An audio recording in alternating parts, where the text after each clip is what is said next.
out of me, Yomi. A fool. Ella, you're not a fool. If I'm not a fool, then deny everything that she said. This is all part of the plan. Yomi, don't you ever touch me in your life. You're the devil. Ella, please wait. Don't you ever say my name in your life again. I honestly don't think we have a whole lot to unpack with regards to the series A Heart on the Line. Like you already know, the final episode for the season, episode 10, is out now. And the last recap video I did was in episode 6. So in this video, we're going to be talking about episode 7, 8, 9, and 10. I just figured, the episodes are short and we haven't really seen a lot in this episode. So and just to be truthful, I've been so busy and so occupied. And I'm just like, coming here to just chit chat about one or two things that stood out in each episode was probably not going to be it. So I just decided to wait it out till the last episode for the season and then we'll unpack the entire 4 episodes together. So that's what we are going to be doing in this video. In case you're a returning subscriber, hi, welcome back to the channel. And in case you're just hearing my voice, hi, welcome. I really do hope you stay. I am Ronke, Suyi. I review movies, talk about web series and TV shows. I really do hope you stick around me on this channel, like this video. It is absolutely for free for you to also subscribe to the channel and leave a comment. Let me know what your take is on the entire season. Yeah, so let's not dilly-dally too much. Let's just jump right into it. Yes, we saw that, things really got intense and serious with Ella and Yomi. From the side of Ella, she fell heads over heels for the guy. And even though one episode we were like, oh my god, Yomi's the devil, Yomi's a liar, Yomi's a cheat, Yomi's this, is that, the next minute we are seeing him all romantic, all lovey-dovey, all, lost in love with this young woman. And I know I did like a video like, oh my goodness, are we rooting for this guy or not? Because we are enjoying the chemistry between them, but it was so hard not to look away from the fact that this is so strategic. Like there's a plan behind it. It's after a building, but somewhere in the mix there are feelings involved already for the young man, which was not a part of the plan. And I asked the question in I think my recap of episode 5, about that. Do you think Claire is going to be the one to break the news to Ella that, okay girl, you need to get a grip because this man is in this for a price, he is in this for your property? And just like we predicted, or just like we expected, Claire broke it to, Ella, because, Yomi really pushed her to the wall. Yomi asked her to pack her things out of his house. It was very, you could tell that, like we said at the beginning of the series, like, you could tell that something very casual was going on between both of them. There were no feelings involved, but of course, Ella was already getting involved emotionally. Her feelings were already involved and she was falling for Yomi, and she thought it was mutual, only for this game plan of theirs to get Ella's property to come into play. And then she realizes that, okay, this man is actually not just pursuing this woman for property, but there might be feelings, like actual feelings that he doesn't have towards me, involved as well. She approached Ella at the end of episode 9 and she broke it to her like, girl, get a grip. You're being played here and you've been played. And we saw how, Ella dashed into Yomi's office at the beginning of episode 10. I was quite surprised when the receptionist or his PA was like, oh, I'll call the security. But then again, I had to remind myself that I don't think we ever saw Ella visit Yomi at his office. So he explains why the PA doesn't know who she is. But yeah, we saw how she dashed into it. And yes. Let's talk about how the reaction that Yomi's sister had towards the news of Yomi acquiring Dr. Ella's property wasn't quite what I expected it to be. It was quite underwhelming, if I'm being honest. Like, I don't know if it was an intentional way of the writer writing that scene that way, but I just expected her to react more. Just makes me feel like, okay, everybody might actually be heavily involved in the family's business. Because to her, it might just feel like, okay, it is what it is. You had to do what you had to do, but it's quite sad that you had to do that to my favorite person. Because she's not even concerned about the fact that you lied to somebody, you led somebody on. She was more concerned about the fact that, oh, this is my favorite doctor, and this is the one and only doctor I've been so comfortable with all my life. Don't mess this up with me. Remember, she's here to deliver.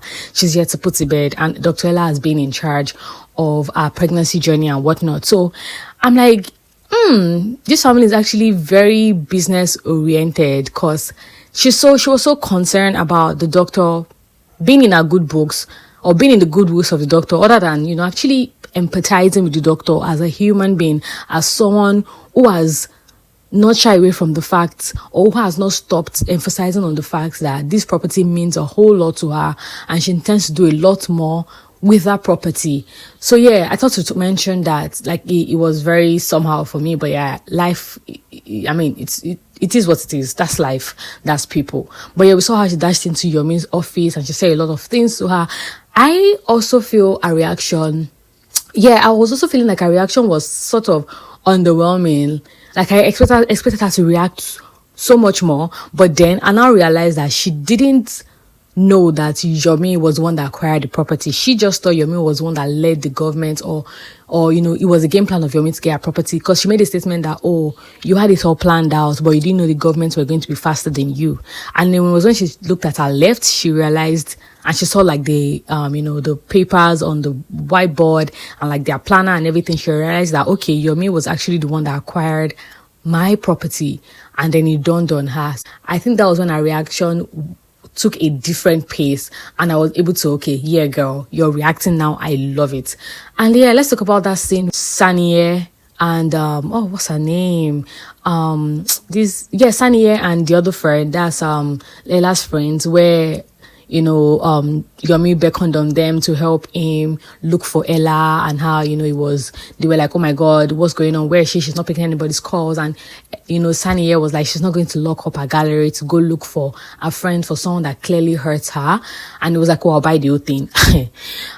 I still say this again. I mentioned it in, I think, episode 3 or 4, where he gave 2 pregnant women 100K.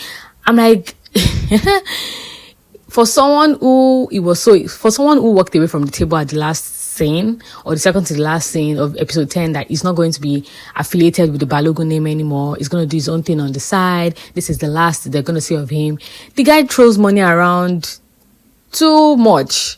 Yeah, let's try and remind ourselves that this is not Aminu Garba, this is Yomi Balogun. Yes, they have a dynasty, they are a old force to reckon with, but like, the way he just throws money around, like, I'm here thinking, paintings are not cheap. Paintings are not cheap. They are not cheap. So if you're saying you want to buy the entire gallery, how much are we talking about? From whose account? How do you account for that money? I don't know if it was only me that I just felt unreal, or am I the one that's not made so much money that I feel like it's very possible to buy an entire gallery without a plan. Like, it wasn't something you have thought about before, but because someone's like, oh, I can't lock up my gallery because of you, you're like, oh, I'll buy the entire thing. Like, really? But yeah, I just thought to mention that. But yeah, we see that he's still buzzing Ella up. Ella is going to her father's grave. She's crying. She's faulting herself. She's blaming him as well. Of course, the reaction that we expected her to have. We saw that, even after they were able to meet up with, find her location, he apologized to her. He tried to explain and tried to make sense to her. But of course, nothing makes sense. Because if you're saying, oh, I got into this, but like, I fell in love with you in the mix. And I like what she said, like, oh, you were planning to just get it done and over with me and keep it moving, like business as usual. But as God will catch you, feelings are not involved. And yeah, but like, of course, there's nothing he's going to say to her right now that's going to make sense to her. She still needs time to process it. It's a lot. But we see that he's texting her and he's saying, oh, he has a plan. Do you guys think they're going to get back together? Or you're going to become like a team in order to help acquire a business, property back in the next season? I really think that's going to be like the direction for season 2. They might not get back together romantically, but like, he would want to do everything to make it right, to fix it, to do better, just because now, like, his feelings are involved. This is somebody that he cares about, who is hurting, and he wants to see her in a better place. And now that he has stepped out of the Balogun name, the Balogun dynasty, and he wants to do things on his own, of course, it's not going to be easy for him. Like his father said, you have access to a lot of resources, a lot of people, connection, power, names, because of the name you carry. So I'm interested to see how far he can go in the next season without the Balogun affiliation. And of course, he's trying to help Ella. So that means he has to get in touch with like high profile people, top places, top guns.